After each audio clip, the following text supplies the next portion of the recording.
Hi, welcome to Property Investing with Abi. My name is Abi. I have a property portfolio that I earn passive income from, and this channel is all about helping you guys do the same.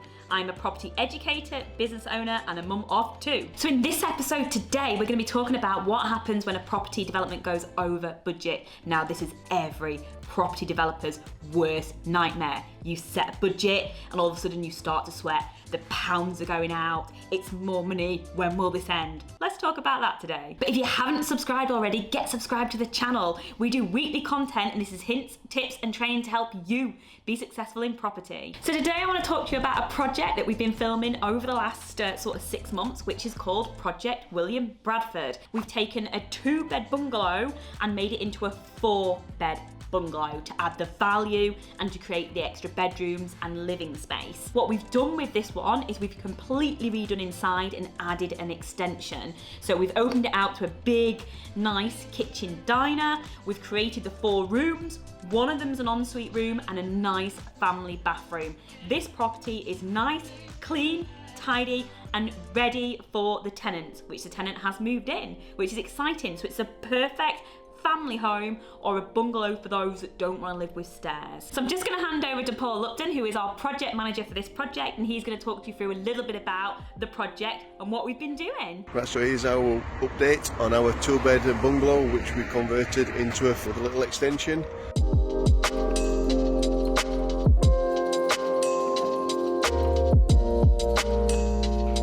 This used to be the porchway just here, and that used to be the old kitchen.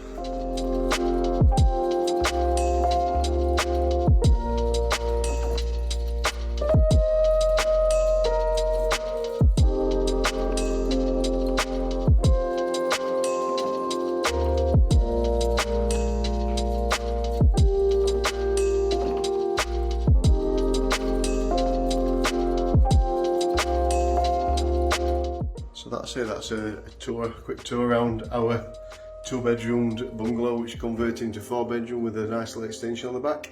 So if you've got any questions, leave a comment below.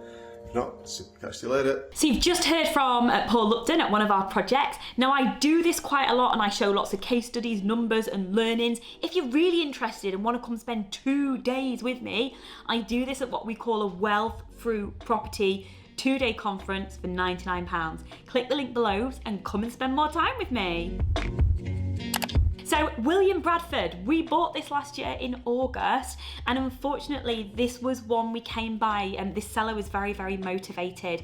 Her mum had just passed away and the property was left there and she was struggling to sell it and she needed somebody just to take it quite quickly so she could deal with the grief and the emotions of that. So we were able to come in and we negotiated a win-win on the price, what worked for her and worked for us to be able to take this project on and deliver, you know, what we need to do as a property investor.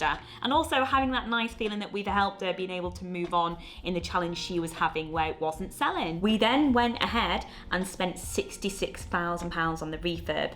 Now our original refurb estimate was £56,000, so we went £10,000 over on our what we predicted, what we thought we were going to spend. Now I thought this would be a great thing to talk about because in property you will go over, you will have projects that will go over budget. Now from following my YouTube, you probably know that I've had this happen quite a few times, but sometimes it's not always because of the project. Sometimes it's because I change my mind what type of kitchen we're going to have, what type of spec, am I going to move the doors and, you know, the walls around. But on this one it generally did go over budget, and there's a few reasons why it did. So £158,000 to buy, £66,000 on refurb. The valuer then valued it at £250,000. Our original estimate was £255,000, so we're pretty happy with £250,000 from the valuer. Now this means that every single month I need to pay a mortgage of £468. I then have £120 letting fee going out to the letting agents. £120 we're going to put by for maintenance, insurance, etc. And that leaves me with a profit every month of £491 as a tenant pays me £1,200. So my mortgage is paid, letting agents paid, I'm saving for a rainy day or any challenges and paying my insurance, and I get a £491 a month, which I think is a cracking deal. So going over budget on projects, how can you avoid this? There's a couple of different learning points here that I've learned from many different projects from my first one I ever did a few years ago. The first thing is to make sure you plan things properly in advance and you really focus on what needs to happen when. What you don't want to do is start knocking a property around when you haven't really planned it, so that when you get the trades in, the electrician knows where the sockets are going, because you've thought out in your head, if a tenant's living here, where's the bed gonna be? You want to be thinking about how the tenant's gonna live, because it's gonna be tenanted. So how do you put your kitchen?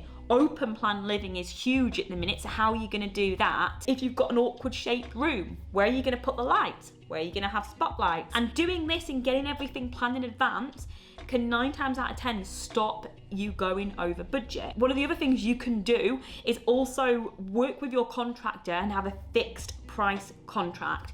So you should agree all the plans and the scope of work at the start and agree the price for it and agree that the price is the price, it's fixed. Some people work with their contracts where it's not fixed, where they'll just get invoiced, as the work progresses, but you want it fixed. You also want a contract with your contractors, a little bit like what they call in the industry a JCT contract, but you normally do them when it's, you're doing over like maybe £100,000. But you do want a standard contract that says, here's the scope of works, here's what I'm asking you to do. I'm not going to pay you all at once.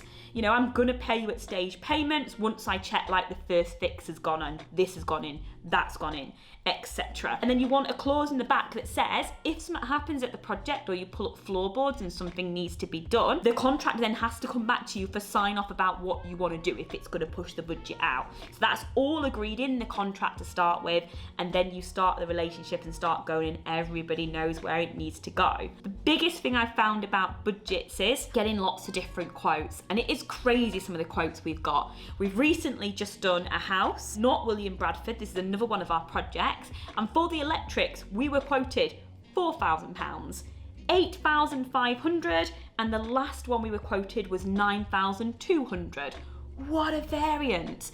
So what we always do is we either work with one main contractor who then will do it, or if we're bringing in separate contractors, we always get 3 different quotes and we work with the best and get that signed and sealed. Finally, about when you're going over budget, the key thing is not to panic.